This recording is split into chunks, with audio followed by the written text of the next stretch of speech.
किसी ने सच ही कहा है कि भावना से ज़्यादा खतरनाक नदी कोई हो ही नहीं सकती, कि जो इसमें बह जाता है वो डूबे बिना नहीं रहता। तो भावनाओं में बहना इंसान की फितरत है और सभी इंसान इसमें बह ही जाते हैं यदा कदा। तो ये बात बहुत ही इम्पोर्टेंट भी है, बहुत ही नेचुरल सी बात है। आज आप लोगों के सामने मैं फिर से अपनी जो फिजिक्स के टॉपिक्स थी इलेक्ट्रोस्टैटिक चैप्टर से, जिसमें मैंने इंटेंसिटी के बारे में आप लोगों को पिछले क्लास में बता दिया था, इलेक्ट्रिक फील्ड इंटेंसिटी के बारे में। आज मैं उसी को आगे बढ़ाते हुए मैं आप लोगों को डायपोल के बारे में बताऊंगा कि डायपोल है क्या और उसका मोमेंट, उसकी एसआई यूनिट वगैरह क्या होती है। तो चलिए दोस्तों, सिंपल सी बात है, डायपोल के बारे में बात करेंगे। आप लोग तो परिचित हो ही गए हैं इलेक्ट्रिक फील्ड से, इलेक्ट्रिक फील्ड लाइन से, इलेक्ट्रिक फील्ड इंटेंसिटी से। तो अब मैं थोड़ा इस टॉपिक को आगे बढ़ा रहा हूँ। तो एक टॉपिक में है सबसे पहले electric dipole. Electric dipole, electric dipole है क्या? तो इलेक्ट्रिक डायपोल बहुत ही सिंपल हम इसे कहें तो एक छोटी सी डिवाइस, ये एक ऐसी डिवाइस जिसमें प्लस चार्ज और माइनस चार्ज का एक साथ कॉम्बिनेशन हो, एक छोटे से सेपरेशन के साथ। यानी कि आपके पास एक ऐसी डिवाइस हो जिसमें प्लस चार्ज और माइनस चार्ज इक्वल मैग्नीट्यूड के होने चाहिए और दोनों के बीच में एक छोटी सी सेपरेशन, जिसे हम 2L के नाम से पुकारेंगे, होनी चाहिए। ये 2L इसलिए कहा गया क्योंकि आप देख रहे हैं कि एक ही डिवाइस है और इसमें दोनों ही चार्ज हैं, पर प्लस और माइनस प्रेजेंट हैं वहाँ पे। तो आप लोगों को एक ही डिवाइस में दोनों का एग्जिस्टेंस अगर है और दोनों के बीच की लेंथ है अगर 2L, तो इसका मतलब है कि कोई एक पॉइंट होगा, न्यूट्रल पॉइंट, जहाँ से पॉजिटिव चार्ज और नेगेटिव चार्ज अलग हो जाएंगे। अदरवाइज एक ही पॉइंट पर दोनों चार्ज का एग्जिस्टेंस होगा, ऐसा संभव नहीं होगा। तो यहाँ पर जो न्यूट्रल पॉइंट है, जिसे हम सेंटर कह सकते हैं डायपोल का, वहाँ से ये दो इक्वल लेंथ्स में डिवाइड हो जाता है हमारा डायपोल का लेंथ। तो इधर में L हो जाएगा आपका लेंथ और इधर में भी L लेंथ हो जाएगा। लेकिन जब हम लोग बात करेंगे डायपोल लेंथ की तो टोटल 2L के पर ही बात करेंगे। अब जब ये डायपोल है, इसमें एक प्लस चार्ज है और एक माइनस का चार्ज है, तो जरूर नेचुरल सी बात है कि इसके अंदर में एक ताकत हो, जिसे हम कहते हैं उसका मोमेंट, डायपोल का मोमेंट। तो डायपोल का मोमेंट जो है एक्चुअल में उस डायपोल की ताकत को कहा जाता है।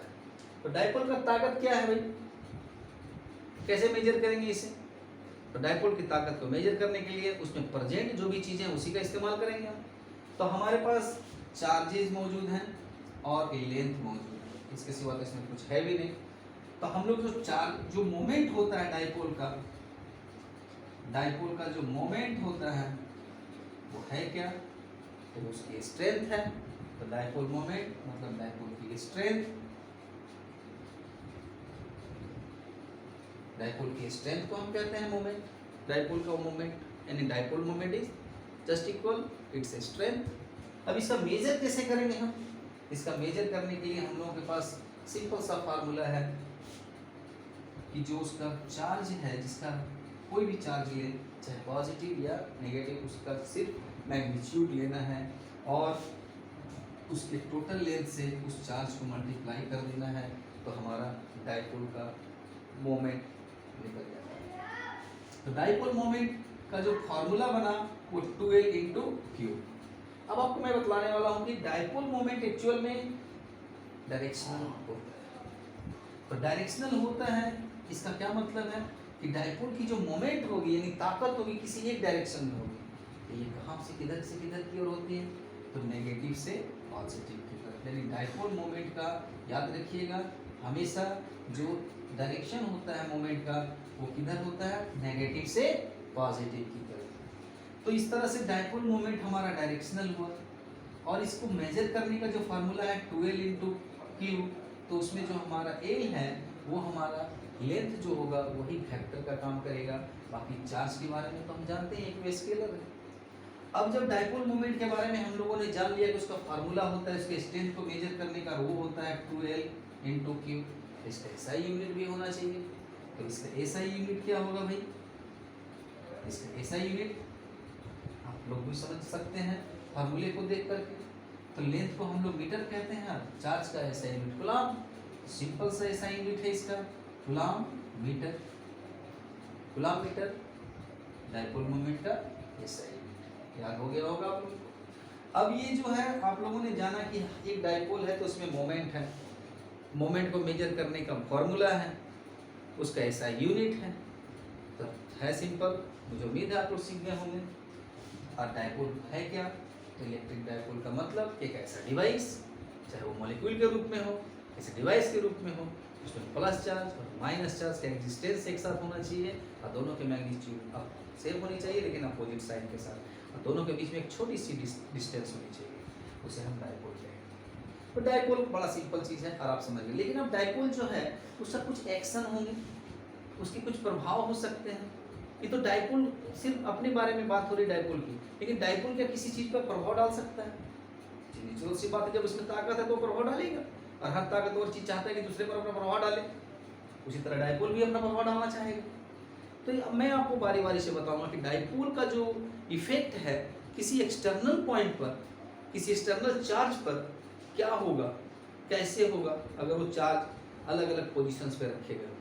तो सपोज कीजिए कि ये डायपोल है और इस पर प्लस चार्ज और माइनस चार्ज इंडिकेटेड है, और इसके एक्सियल लाइन पर कोई पॉइंट है और वहाँ कोई चार्ज रखा हुआ है, तो उस पर ये डायपोल जो है क्या इफेक्ट डालेगा।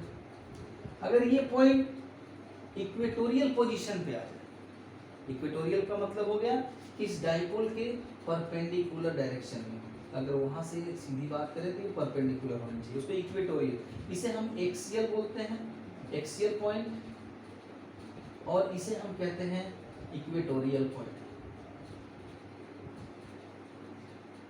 तो इक्वेटोरियल पॉइंट पर अगर कोई चार्ज रखा जाए तो वहां पर डायपोल अपना क्या इफेक्ट डालेगा वो प्राप्त करेंगे हम लोग। फिर हम लोग सबसे पहले तो प्राप्त करेंगे क्या कि अगर हमारे डायपोल के एक्सियल लाइन पर ही रखी गई हो अगर पॉइंट, तो उस पर उसका क्या इफेक्ट होगा। तो कितनी दूरी पर रखी गई है इसके सेंटर से वो हमें पता रखना होगा, या हमें एक पार्टिकुलर या किसी जनरल डिस्टेंस तक पर रख करके उसे निकाल लेंगे। तो ये सब चीज़ें हम लोग बारी बारी से सीखेंगे कि कैसे इलेक्ट्रिक डायपोल का जो है इफेक्ट यानी इंटेंसिटी किसी भी पॉइंट पर होगा। वो अगर एक्सियल पे रखी हुई हो, अगर वही पॉइंट इक्वेटोरियल पे रखी गई हो तो वहाँ उसकी इंटेंसिटी क्या होगी, या फिर किसी एनी पॉइंट पे रखी गई हो, कहीं पर भी रखी गई हो, इसको हम एनी पॉइंट के नाम से पुकार सकते हैं, कहीं पर भी। इन दोनों के अलावा ये दोनों तो पोजीशन के बारे में हम लोग अच्छी तरह जानते हैं कि अगर हॉरिजॉन्टली अगर रखी गई हो डायपोल का उसको एक्सियल पॉइंट कहते हैं, और परपेंडिकुलरली अगर रखी गई हो तो इक्वेटोरियल कहेंगे। लेकिन अगर किसी और पोजीशन पे रखी गई हो पॉइंट तो उसे हम एनी पॉइंट के नाम से जानेंगे। लेकिन इन सब पॉइंटों पे अगर चार्ज को रखा जाए, टेस्ट चार्ज को, तो क्या इफेक्ट वहाँ पे देखने को मिलेगा डायपोल के द्वारा। तो मैं इसके बारे में आपको एक एक करके वीडियो बना करके दिखाऊंगा। ये वीडियो में आप लोगों को मैंने बताया डायपोल क्या होता है, डायपोल का मोमेंट क्या होता है, उसे मेजर कैसे करते हैं, उसका एसआई यूनिट क्या होता है। तो आप लोग भी इसे सीख चुके होंगे, और यहाँ तक आप लोगों ने वीडियो को देखा, समझा, मेरी बातों को सुना, बहुत अच्छा लग रहा है मुझे। अब आप लोग थोड़े से मौज मस्ती भी करें और पढ़ाई को भी ध्यान में रखते हुए चलें, क्योंकि आप लोगों का पढ़ाई काफ़ी महत्वपूर्ण होता है। खेले कूदे जो भी करें, मतलब पढ़ाई से अपने इंटरेस्ट को ख़त्म ना करें। आप इंटरेस्टेड हैं तभी तो वीडियो देख रहे हैं, और नहीं इंटरेस्टेड होते तो आप देखते भी नहीं। आजकल के बच्चों को हर चीज़ आसान होना चाहिए, ये समझ में आना चाहिए, इस तरह के टॉपिक्स के बारे में वो सोचते रहते हैं। तो आप लोगों के लिए मैंने कोशिश की है कि सिंपल तरीके से बात करूँ और सच एकदम आसान तरीके में बताऊँ, ताकि आप लोगों को समझने में कोई प्रॉब्लम ना हो। बहुत सारे बच्चों को मैंने देखा है, चीज़ों को समझ तो जाते हैं, हम याद भी कर लेते हैं, रट्टा मार लेते हैं, मगर समझ नहीं पाते हैं कि होता क्या है। तो मैंने अपने वीडियो के माध्यम से प्रयास किया है कि आप लोगों को चीज़ों को समझा सकूं, उसके मतलब को बता सकूं, ताकि आप लोगों को जब ये पढ़े तो समझ में आए कि क्या होगा। थैंक यू बच्चों, मेरा प्रयास है आप लोगों को अच्छा लगे, तो धन्यवाद, थैंक यू।